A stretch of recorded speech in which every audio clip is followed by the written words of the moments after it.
La première chose à faire lorsqu'on veut trouver une mesure manquante, c'est de s'assurer que toutes les mesures sont dans la même unité. Ensuite, vous devez écrire la bonne formule. Réécrire la formule avec les mesures qui vous sont données. Isoler la variable avec des calculs algébriques. N'oubliez pas d'écrire la bonne réponse avec les unités. Dans cet exemple-ci, on cherche la mesure d'un des côtés de la base du prisme. Alors, en lisant la question, on voit quelle est la mesure du côté du prisme qui est à base carrée, dont l'aire latérale est de 4 décimètres carrés. Je remarque déjà que l'aire est en décimètres carrés, alors que la hauteur du solide est en centimètres.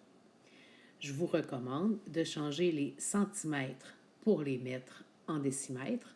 C'est plus facile parce qu'il n'y a pas d'exposant d'eux.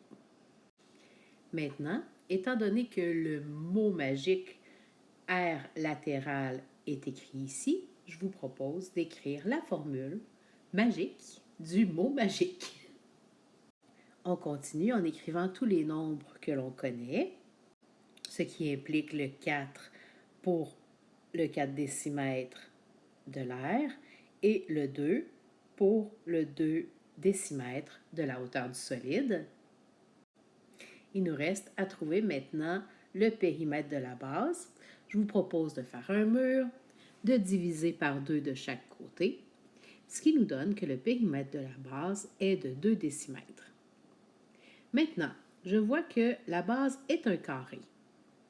Si le périmètre de mon carré est de 4 fois la mesure d'un côté, je peux inscrire que 2 est égal à 4 fois C.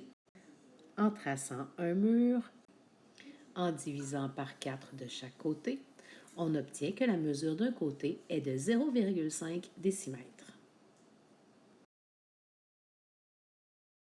Je commence par vérifier. Les mesures qu'on a sont bien toutes dans la même unité, ce qui est le cas.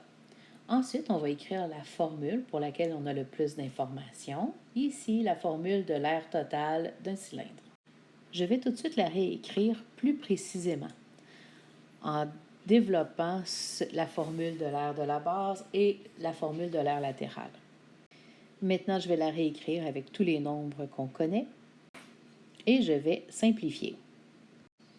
Un peu de calcul algébrique et on va trouver que la hauteur est égale à 13,8239 cm.